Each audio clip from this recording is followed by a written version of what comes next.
দুটো বাংলা কি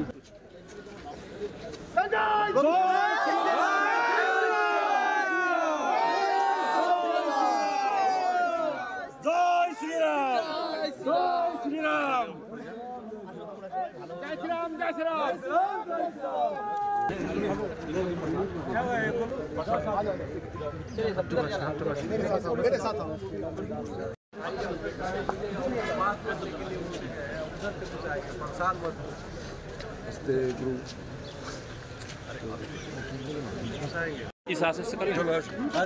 দেখুন, এরা সমগ্র সনাতনী হিন্দুদের গর্বের বিষয়।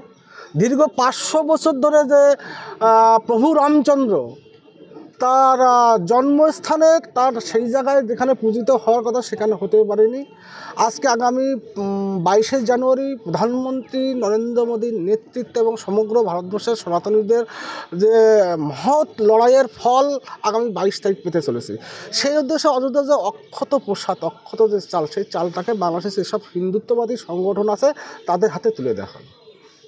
এক্ষেত্রে দেখা গেল খানিক সময়ের জন্য হলেও যে দুই দেশের যে কাঁটাতারের যে ভাগ, সেটা দেখুন, বাস্তব কথা বলতে গেলে এই উপমহাদেশটা সমগ্র সনাতনীদেরই ছিল। আজকে আরব সাম্রাজ্যবাদ তারা এই উপমহাদেশে আক্রমণ করে সেই সনাতনীদের ধর্মান্তকরণ করেছিল, যার ফলস্বরূপ আজকে ধরুন কেউ মুসলিম ধর্মে দীক্ষিত, মুসলিম ধর্মাবলম্বী হয়ে গেছেন, কেউ খ্রিস্টান। কিন্তু বাস্তবে দেখতে গেলে তাদের পূর্বপুরুষ 3-4 পুরুষ আগে তারা কিন্তু এই হিন্দু ধর্মেই ছিল, সনাতনই ছিল। তাদের যে আবেগ, রক্তের যে একটা টান, সেই টানটাকে তো আর আমরা উপেক্ষা করতে পারি না।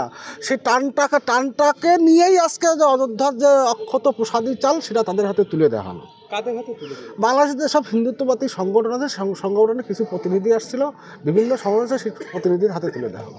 শেষে আজকে অযোধ্যা রাম মন্দিরের উদ্বোধন হতে চলেছে। এটা শুধু ভারত বা বাংলাদেশে নয়, গোটা হিন্দু জাতির গর্বের একটা দিন।